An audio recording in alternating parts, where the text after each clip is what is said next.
Je présente quelques surprises du temps de calcul. Ici, dans le cadre d'un algorithme d'optimisation SDP, je vais donner plus de détails plus tard, mais c'est un exposé qui porte surtout sur le code. Donc, de quoi il s'agit? J'ai un code Julia qui calcule une somme pondérée de matrices.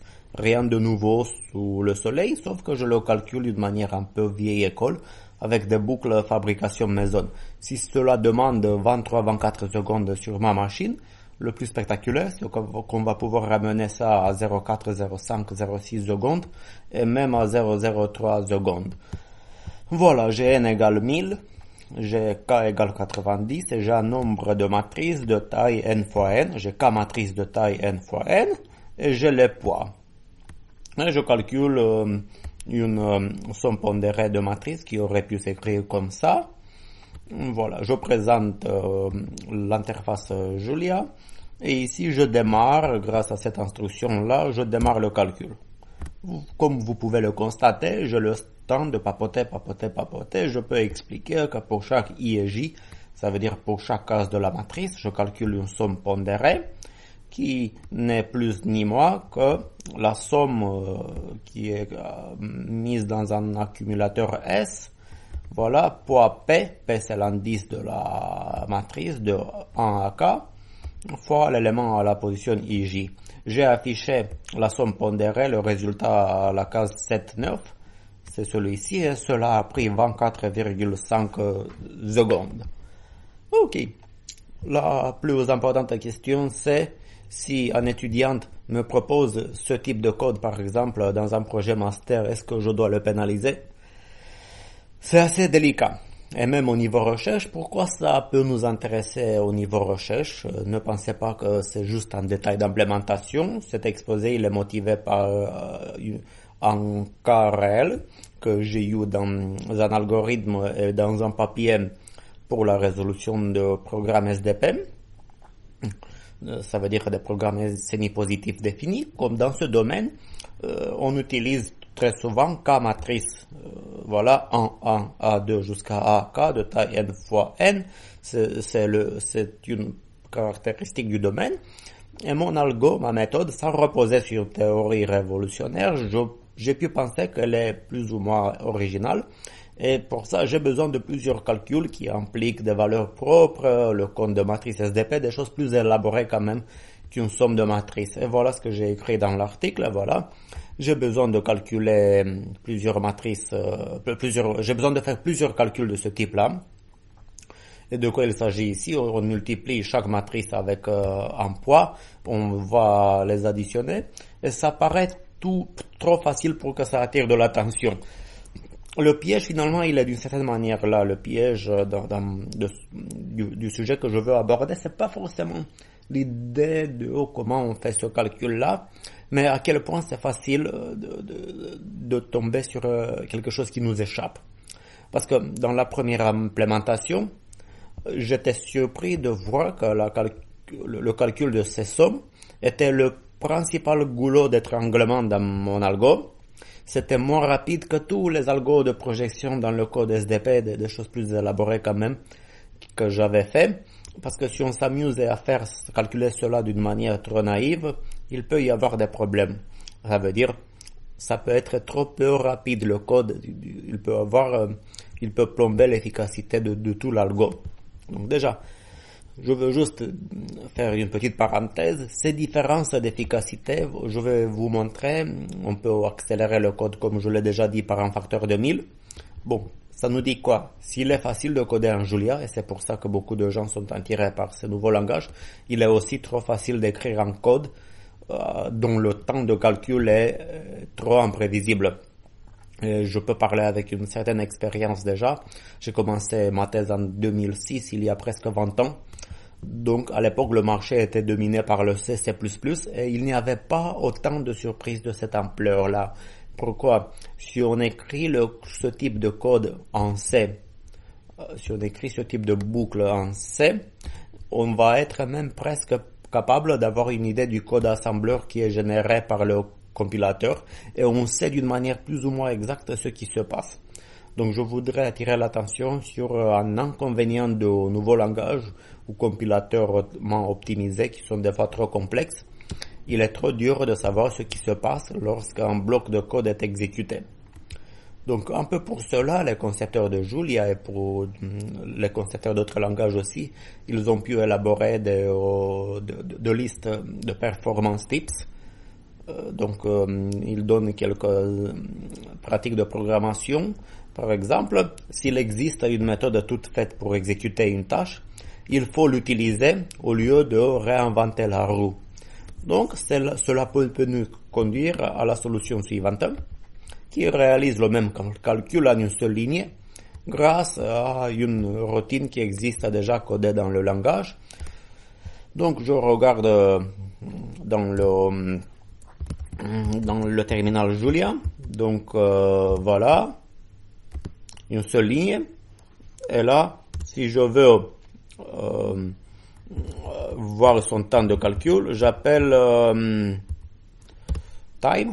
Voilà, 0,47 secondes. Avec ça, encore une fois, pour être sûr, 0,38. Voilà, 0,3, 0,4. Des fois, je peux arriver à 0,5. Ça peut varier un peu d'un appel à l'autre, mais vous comprenez l'ordre de grandeur. Cette dernière solution me paraît simple et naturelle. Je pense que si vous demandez à un moteur d'IA de vous donner le code pour la tâche que je viens de présenter, il peut vous donner ça. Mais on va voir que ça reste 20 fois moins rapide que la solution suivante qui peut nous ramener vers 0,03 secondes. De quoi il s'agit grâce aux instructions de type reshape? Qu'est-ce qu'on va faire? On va partir d'une structure de matrice n fois n fois k et on va ramener cela dans une structure n carré fois k.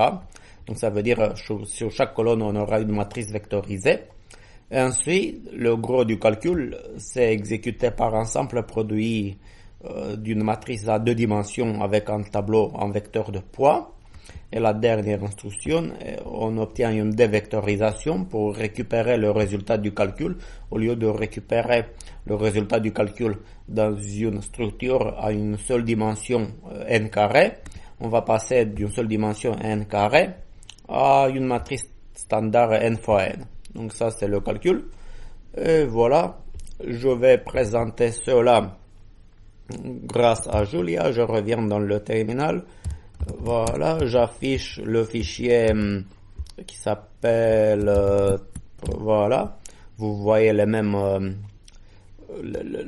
même code. Et là je l'exécute grâce à time include produit tac 0,03 secondes, comme je viens de le dire, encore une fois pour être sûr, 0,0034, 0,03, donc 0,033, 34, 35, grosso modo.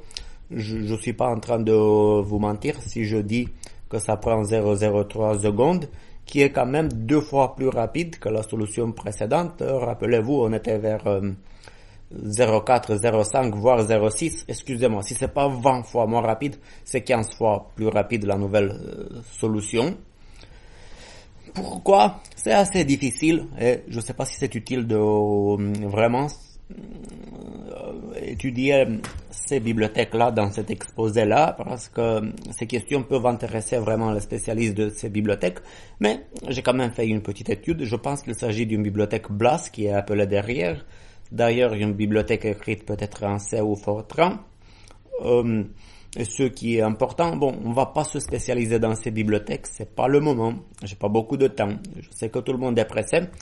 Donc, sauf si vous avez vraiment le temps d'étudier ces bibliothèques en particulier, ce niveau d'accélération, même si c'est pas 20 fois, même si je me suis trompé, c'est 15 fois, ça reste quand même une surprise, un mystère. Ce qu'il faut pas oublier. Là, on se focalise sur une petite question. C'était un petit bloc de code dans un code de 7000 lignes de code. Un code de 7000 lignes peut cacher d'autres soi-disant surprises de ce type et on n'a pas le temps de s'attarder. Quand on a 7000 lignes de code, il peut y avoir des surprises de cette nature un peu partout et on n'aura pas le temps de se spécialiser dans toutes sortes de bibliothèques qui sont utilisées un peu partout. Comme je disais, j'ai fait une petite étude de ces boucles de fabrication maison et c'est pas facile d'interroger même un moteur d'IA pour comparer leur efficacité à des méthodes à base de vectorisation. Ça veut dire des opérations sur des arrays complets, des arrays de vecteurs. Mais bon, déjà, vous comprenez, déjà l'existence de ce besoin montre qu'il n'est pas si facile de programmer en Julia, Python et MATLAB. Mon code était écrit en MATLAB au début, parce qu'on peut facilement se casser les dents, écrire un code naïf 1000 fois moins rapide qu'un code relativement correct. Donc je dois répéter, je suis quand même arrivé à 0,033 secondes et j'étais parti, rappelez-vous, de 24 secondes. Si on revient pour les boucles maison, j'étais à 24 secondes. C'est peut-être pas un facteur de 1000. Pour arriver à un facteur de 1000, j'aurais dû avoir 33 secondes. Bon, au lieu de 33 secondes, j'ai 23. Ne vous en faites pas. Si je modifie un peu les valeurs de n et de k ici, si j'augmente un peu la valeur de k, c'est sûr que le problème que je viens de décrire va s'accélérer. On arrive sans aucune difficulté à un facteur de 1000. Bon.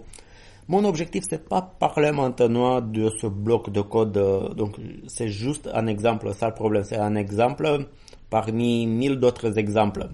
Parce que si je m'amuse maintenant à commencer une étude de boucles, je m'excuse vis-à-vis des spécialistes de ce domaine, mais pour nous, comme des chercheurs en optime, si on fait cela, pour nous, on risque de bloquer sur un arbre qui cache la forêt. Des questions encore plus générales ou plus importantes, à mon avis, ne sont jamais évoquées en Optime. Et je veux placer cet exposé vis-à-vis de notre domaine d'optimisation, qui est une science à l'interface avec la programmation. Donc, beaucoup de communication dans notre domaine, elles s'attardent pas du tout sur le code qui fait tourner nos algorithmes, même pas pour évoquer quelques problèmes, pour ne pas parler de les résoudre.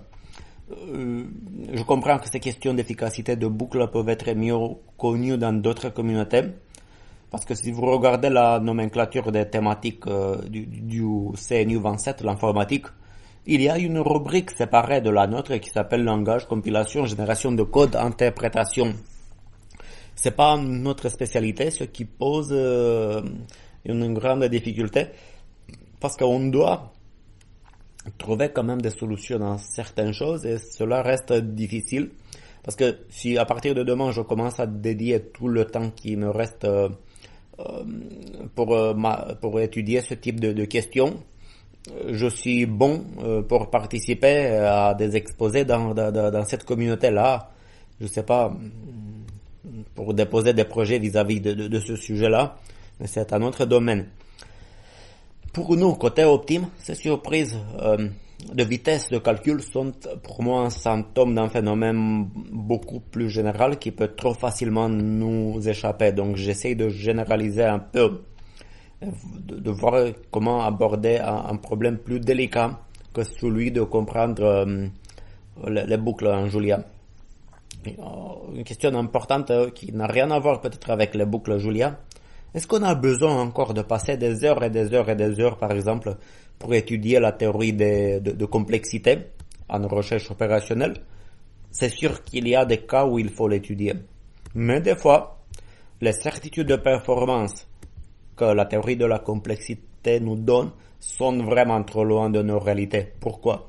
La complexité des trois solutions que je viens d'évoquer doit être égale à la taille de l'entrée du problème, O de kn carré.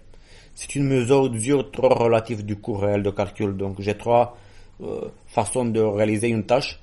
Une prend 0,03 secondes, l'autre elle prend 24 secondes et les deux ont la même complexité. Qu'est-ce que je peux faire avec ça? Malheureusement pas grand chose. En fait, nous, à côté Optime, on s'est déjà habitué, on l'a peut-être pas dit, mais on s'est habitué depuis longtemps à vivre sans aucune certitude de performance. Généralement, si un langage nous offre trois méthodes pour réaliser un calcul, il est difficile de choisir la plus rapide méthode pour ne pas plomber la performance pour une raison un peu bête. L'IA peut nous donner quelques indices. Vous pouvez poser quelques questions à l'IA, genre, est-ce que c'est bien d'utiliser des boucles maison en Julia? Il va vous dire que des fois c'est pas génial, des fois c'est bien. On peut étudier la question. Mais c'est sûr, si on varie les valeurs de n et de k, on risque de changer le classement d'efficacité des 3 méthodes, y compris le classement invoqué par un moteur d'IA, parce que c'est aussi sujet à la nature des données qu'on met dans la matrice. Donc généralement, je ne vois pas comment trouver la solution la plus rapide sans tester beaucoup d'alternatives. Et si cette étape devient nécessaire pour trop d'opérations nécessaires dans un algorithme, je tire la conclusion que c'est pas si facile que ça de coder avec le nouveau langage. Ça peut être plus fastidieux que prévu. Ce type de langage nous met à disposition beaucoup de routines hautement optimisées, écrites d'une manière complexe pour les accélérer au maximum. Donc on s'est habitué à les utiliser comme briques de base, sans vraiment connaître leur fonctionnement interne. Soyons un peu sérieux pour parler franco. Là, j'ai posé une question vis-à-vis des boucles ou d'un appel à somme. On peut décortiquer la chose et on va comprendre plus ou moins ce qui se passe derrière. Mais qui a le temps de faire ça pour beaucoup d'autres appels à des bibliothèques qu'on peut faire dans un algorithme? Ces algorithmes nous attirent parce que c'est très facile d'utiliser et on peut coder vite fait. Et le plus souvent, on n'a pas vraiment le temps, on fait les choses un peu à la va-vite, soyons franco. Bon, il y a des gens, je les félicite, s'ils arrivent à s'intéresser au fonctionnement interne des routines qu'ils utilisent dans un langage, mais généralement c'est pas le cas, je crois pas en tout cas. Nous avons quitté, à mon avis, grâce à ce phénomène, on a quitté depuis longtemps une logique de programmation type what you see is what you get. Tu vois un bloc de code et je dois l'avouer, soyons corrects. On voit un bloc de code, on ne sait pas trop ce qui se passe derrière. Cela nous amène vers un besoin, à mon avis, d'utiliser des outils de profilage pour mesurer la performance de beaucoup d'opérations qui sont nécessaires dans un algo. Et si on ne fait pas l'effort, on risque de perdre une certaine notion de stabilité qui existait à l'époque. Aujourd'hui, si 2 personnes implémentent 2 algorithmes A et B, la moitié pourront dire que la méthode A est plus rapide et l'autre pourront dire l'inverse. Et à chaque fois pour une autre raison.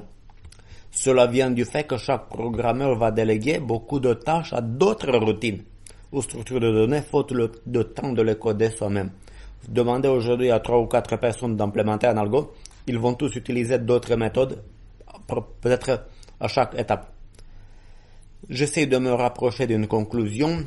Que vont dire les théoriques? C'est facile d'argumenter que la programmation est une science trop approximative, c'est connu. On n'a pas de certitude de performance et qu'est-ce qu'on peut faire? Bon, c'est vrai. Mais c'est pas une solution.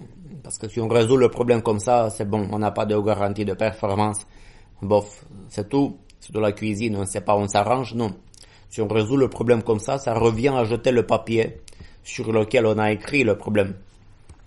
Car il y a une vingtaine d'années, quand le marché était dominé par le C et le C++, on pouvait compter un peu sur certaines certitudes empiriques de performance.